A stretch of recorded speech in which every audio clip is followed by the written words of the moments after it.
كلنا عندنا الحلم ده، إننا نكون أفضل نسخة من نفسنا.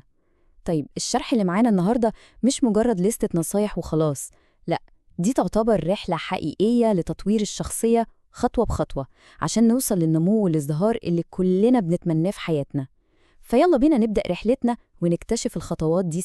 وأول حاجة لازم نحطها في بالنا، زي ما المصدر بيوضح، إن تطوير الشخصية ده مش سباق له خط نهاية هنوصله في يوم ولا أسبوع، لأ خالص، دي عملية مستمرة، يعني رحلة نمو شخصي ما بتخلص. الفكرة كلها في التحسن المستمر، مش إننا نوصل للكمال. رحلتنا النهاردة هتعدي على 5 محطات أساسية. هنبدأ الأول نفهم يعني إيه أصلاً تطوير شخصية، وبعدين هنغوص جوه عالمنا الداخلي. بعدها هنشوف إزاي نعكس التغيير ده على شكلنا الخارجي ونحسن علاقاتنا بالناس، وفي الآخر خالص إزاي نبني العادات اليومية اللي تخلي كل ده يستمر. يبقى عشان رحلتنا تكون صح لازم نبدأ من الأساس. يلا ندخل في أول محطة، يعني إيه أصلاً تطوير الشخصية؟ بصوا، تطوير الشخصية الحقيقي بيبدأ من جوه مش من بره. هو ببساطة عملية مستمرة بنحسن بيها قدراتنا العقلية وقوتنا العاطفية وروحنا المعنوية.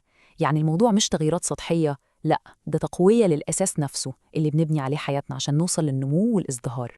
والكلام ده بياخدنا طبيعي جدا للجزء التاني والأهم، لأنه حرفيا أساس كل حاجة. هنتكلم عن السيطرة على عالمنا الداخلي. التحول الحقيقي بيبدأ من هنا. واحدة من أكبر العقبات اللي ممكن تقف في طريق أي حد فينا هي مخاوفه، سواء بقى الخوف من المجهول أو من الكلام قدام الناس أو حتى من إنه ياخد مخاطرة. النقطة الفاصلة هنا هي إننا نحدد بالظبط إيه هو الخوف ده ونعترف بتأثيره علينا، والأهم من كل ده إننا ناخد خطوة على رغم من وجوده. النمو الحقيقي دايماً بيحصل بره منطقة الراحة بتاعتنا. والسلايد دي بتوضح نقطة في منتهى الأهمية. في فرق كبير قوي بين مجرد أمنية عايمة زي أنا عايز أبقى أحسن، وبين هدف واضح ومحدد زي أنا هتعلم مهارة جديدة الشهر ده. الأهداف اللي ليها معنى وممكن تتحقق هي دي اللي بتزقنا لقدام بجد. طيب، عشان نبني العالم الداخلي ده محتاجين نتبنى شوية عادات عقلية أساسية، إننا ناخد قرار، وإننا نتعلم من غلطاتنا، وإننا نعرف حدودنا كويس ونحدد نقط ضعفنا عشان نشتغل عليها، ويبقى عندنا سعي مستمر إننا نكون أفضل كل يوم عن اليوم اللي قبله. تمام قوي. بعد ما اشتغلنا على الأساس اللي جوه، نيجي بقى للجزء الثالث، إزاي نظهر بشكل مصقول يعكس القوة اللي بنيناها جوه دي. شكلنا الخارجي هو مراية للي جوانا.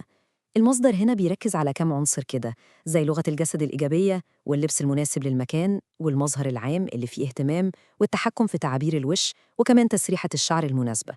كل دي تعتبر أدوات بتساعدنا نعبر عن الثقة اللي بنيناها جوه. بس النقطة الجوهرية هنا واللي بتلخص كل حاجة بصراحة هي الجملة دي: شخصيتك هي اللي هتسود في حياتك. يعني إيه؟ يعني ممكن نلبس أحسن وأغلى حاجة، بس في الآخر شخصيتنا الحقيقية هي اللي بتطغى، هي اللي بتظهر للناس وبتأثر فيهم. وعلشان كده الشغل على اللي جوانا هو الأهم دايماً. تمام، نخش بقى على الجزء الرابع، تحسين علاقاتنا الاجتماعية. يا ترى الشخصية القوية دي بتتفاعل إزاي مع العالم اللي حواليها؟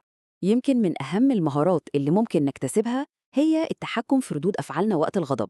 المصدر هنا بيقدم خطوات عملية وبسيطة جدا. قبل ما تتكلم امسك نفسك، عد لحد 10 في سرك، وبعدين اتكلم بهدوء وقول بس الكلام الضروري. الخطوات البسيطة دي ممكن تمنع مشاكل كتير قوي. والسلايد دي بتورينا مكونات المهارات الاجتماعية القوية. والمثير للاهتمام هنا إن التعاطف، يعني قدرتنا على الإحساس بالآخرين، بيمثل الجزء الأكبر 40%. بعده بيجي الذوق العام ومساعدة الناس وروح الدعابة. ده معناه إن التعاطف هو مفتاح التواصل الحقيقي. وطبعاً ما ننساش أبداً أهمية خفة الدم. زي ما بنقول دايماً، الضحك مفيد للروح. القدرة على الضحك وتلطيف الأجواء بتخلي الناس اللي حوالينا مرتاحين أكتر وبتبني روابط إيجابية وقوية. وأخيراً وصلنا للمحطة الخامسة والأخيرة، بناء الأساس اليومي. إيه هي بقى العادات اللي بتضمن إن النمو ده يستمر وما يبقاش مجرد فترة وتعدي؟ المصدر بيركز على عادتين ممكن يبانوا بساط لكن تأثيرهم ضخم جدا. أول حاجة الصحيان بدري، وده مش بس عشان الإنتاجية، لأ، ده عشان بيدينا مساحة هدوء في أول اليوم نراجع فيها أهدافنا ونبدأ بتركيز. تاني حاجة إن يكون في روتين رياضي ثابت، وده مش بس عشان صحة الجسم، لأ، لأن النشاط البدني بيحسن المزاج وبيزود الصفاء الذهني.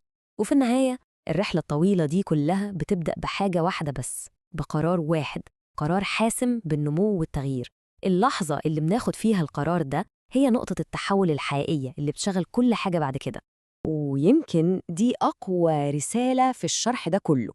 الفكرة مش إننا نستنى لما نتغير عشان نصدق إننا اتغيرنا، لأ، الفكرة هي إننا نصدق إننا نملك الصفات دي حتى قبل ما نلاقي دليل. التغيير بيبدأ في العقلية.